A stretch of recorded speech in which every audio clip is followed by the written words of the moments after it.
Stone, कौन सा black stone? भाई साहब देखिए सामने आपको दो कब्रें मुबारक नजर आ रही है।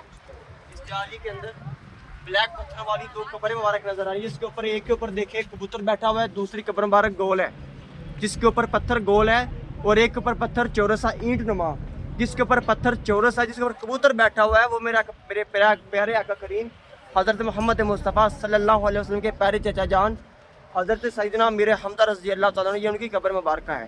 ठीक है, इनके पाँव मुबारक की जानिब देखें, एक कब्र के अंदर दो सहाबा करम आराम फरमाए। कौन कौन से? एक हज़रत मुसअब बिन उमैर और एक हज़रत अब्दुल्ला बिन जैश रज़ी अल्लाह ताला अन्हु। कितने हो गए? 3। बाकी देखें इस दीवार के अंदर, इसी जालियों के अंदर कच्ची दीवार नजर आ रही है, वो सामने कोने में, उसके अंदर हमारे 67 सहाबा कराम आराम फरमाए। उसके अंदर हमारे 67 सहाबा कराम आराम फरमा है। भाई साहब वो देखें, मैंने आपको दिखा रहा है कच्ची दीवार। कितने हो गए? 70। देखिए जब इस मुकाम के ऊपर हमारे 50 सहाबा कराम यहाँ पर शहीद हुए थे, इस दर्रे के ऊपर, जिनमें से 40 इस दर्रे के नीचे हुए थे, इस रमात के दामन में, और 10 इस पहाड़ी के ऊपर, और 20 हुए थे हमारे इस पहाड़ी के बिल्कुल दामन में, ओहद के पहाड़ में। जो आपको सारा ओहद का पहाड़ नज़र आ रहा है, एक जन्नती पहाड़ है, ये सारा का सारा जन्नती पहाड़ है। जब कोहे तूर पर अल्लाह ताला की तजल्ली हुई तो वहाँ पर 3 पहाड़ ऐसे थे जिनको जन्नत की बशारत मिली थी, जिनमें एक ये वाला है जबल ओहद, दूसरा जबल बरकान है, तीसरा जबल जम्बो है। ठीक है, ये 3 पहाड़ ऐसे जिनको जन्नत की बशारत मिली थी।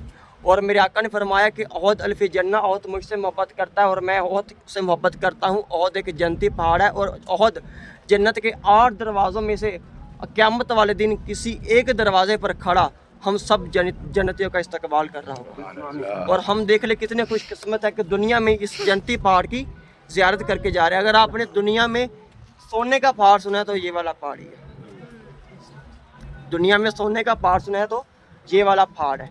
ठीक है, अगर इसकी आप लंबाई देखेंगे 7.5 से 12 किलोमीटर इसकी इस तरह लंबाई होगी। अगर चौड़ाई देखेंगे 3.5 से 4 किलोमीटर इसकी चौड़ाई है। अगर सैटेलाइट्स की मदद से, यानी कि ड्रोन कैमरे की मदद से इसकी ऊपर से तस्वीर ली जाए तो इसमें से ऊपर से लफ्ज़ मोहम्मद का अक्स नज़र आता है। ठीक है, ये आलम इस्लाम की दूसरी जंग थी। सबसे पहली जंग कौन सी थी? गाड़ी में बताया था, सुभान अल्लाह, जंग बदर। उस जंग का बदला लेने के लिए हिंदा ने इस जंग का इरादा किया और इस जंग का आगाज़ हुआ था, सुभान अल्लाह। तो मैंने बताया था कुछ उस मैदान के ऊपर हमारे 313 सहाबा कराम थे। ठीक है, जिससे हमें फरिश्तों की वजह से उस जंग में हमें फतह हासिल हुई, और जिससे मेरे आका करीम के प्यारे चचा जान ने उस मकाम के ऊपर फरिश्तों और जो उनके काफिर थे उनके 70 कमांडरों को जन्म हासिल किया था। हिंदा ने उस मकाम के ऊपर कसम खाई कि जब तक मैं अपने बाप, अपने भाई, अपने चचा का बदला न ले लूँ तब तक मैं चैन से नहीं बैठूंगी। उसने 1 साल में अपना लश्कर तैयार किया। 1 साल के बाद अपना लश्कर तैयार करने के साथ उसने अपना गुलाम तैयार किया जिसका नाम था वाशी बिन हरब। उसने उसको हुक्म दिया था कि जब तक तुम मेरे प्यारे आका करीम के प्यारे चचा जान की बेदर्दी के साथ शहादत ना करके वापस लौटो तब तक मेरे सामने ना आना।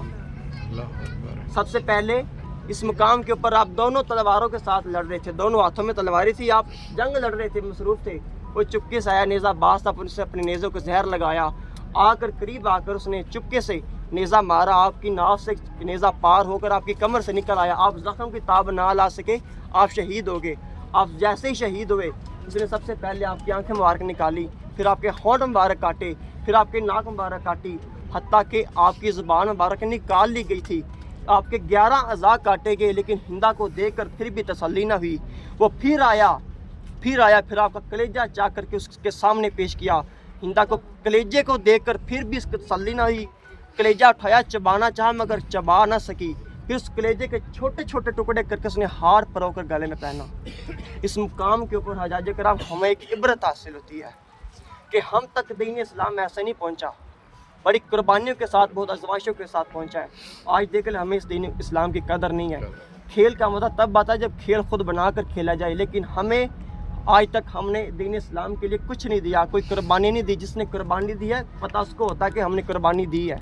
बेशक। मिसाल देता हूँ, अगर आज हम किसी चीज़ की ख़रीदारी करें ना, उसकी कदर होती है कि हमने इसमें पैसे लगाए हैं, उसकी हम कदर करते हैं, इसकी हिफाजत करते हैं। लेकिन इसकी भी हिफाजत करना हमारा फ़र्ज़ है, इसके ऊपर चलना भी हमारा फ़र्ज़ है।